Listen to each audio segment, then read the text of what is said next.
I just want to say a few words about two milestones that have passed in the last few hours that represent encouraging progress for our country.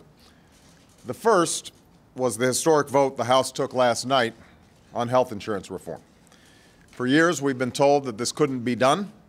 After all, neither chamber of Congress has been able to pass a comprehensive health insurance reform bill for generations. But last night, the House proved differently.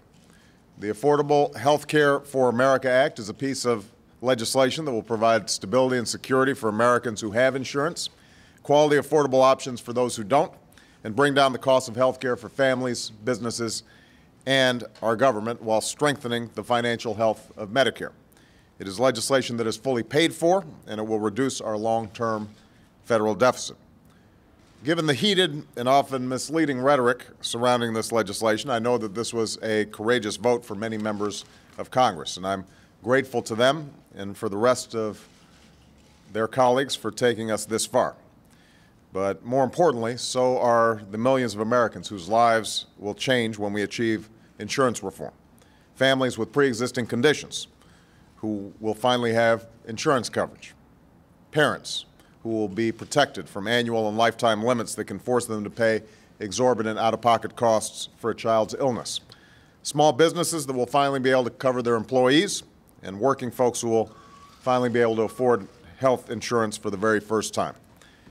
Americans like Katie Gibson, a cancer survivor from Bozeman, Montana, who shared her story with me this summer. Because of a medical condition, Katie's insurance policy was suddenly revoked when she needed it most, even though she was paying her premiums.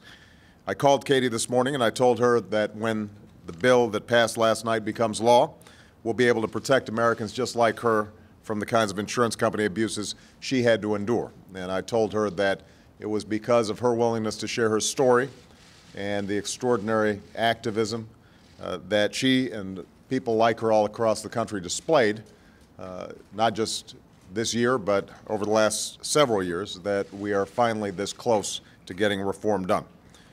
Their lives are what's at stake in this debate, and moments like this are why they sent us here, to finally meet the challenges that Washington has put off for decades, to make their lives better and this nation stronger, to move America forward.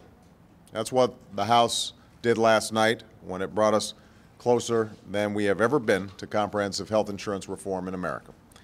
Now it falls on the United States Senate to take the baton and bring this effort to the finish line on behalf of the American people. And I'm absolutely confident that they will. And I'm equally convinced that on the day that we gather here at the White House and I sign comprehensive health insurance reform legislation into law, they'll be able to join their House colleagues and say that this was their finest moment in public service. The moment we delivered change we promised to the American people and did something to leave this country stronger than we found it. The second development I want to mention is a significant breakthrough in Iraq, where Iraq's parliament has approved a new election law that paves the way for national elections early next year. This is an important milestone as the Iraqi people continue to take responsibility for their future. I want to congratulate Iraq's leaders for reaching this agreement. Their flexibility and commitment to their country sends an important signal to the world about Iraq's democracy and national unity, and I look forward to prompt approval of this law by Iraq's Presidency Council. Iraq has known many challenges, and in the past several weeks we've seen that there are still those who would kill innocent men, women, and children to deny the Iraqi people the future they deserve. Today's step forward is another reminder that these enemies of the Iraqi people will fail. The United States will continue to stand with Iraq as a strong partner and as a friend. Tough challenges remain, and I'm sure that there will be difficult days to come.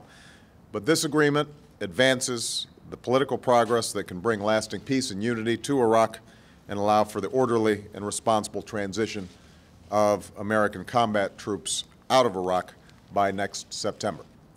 So I want to congratulate our troops and civilians who are serving so capably in Iraq, and I want to congratulate the Iraqi people who have taken an important step forward in pursuit of a better future. There's much more work to be done, but with today's news, we're continuing to move in the right direction as we continue to look forward to Iraqi elections early next year. Thank you very much.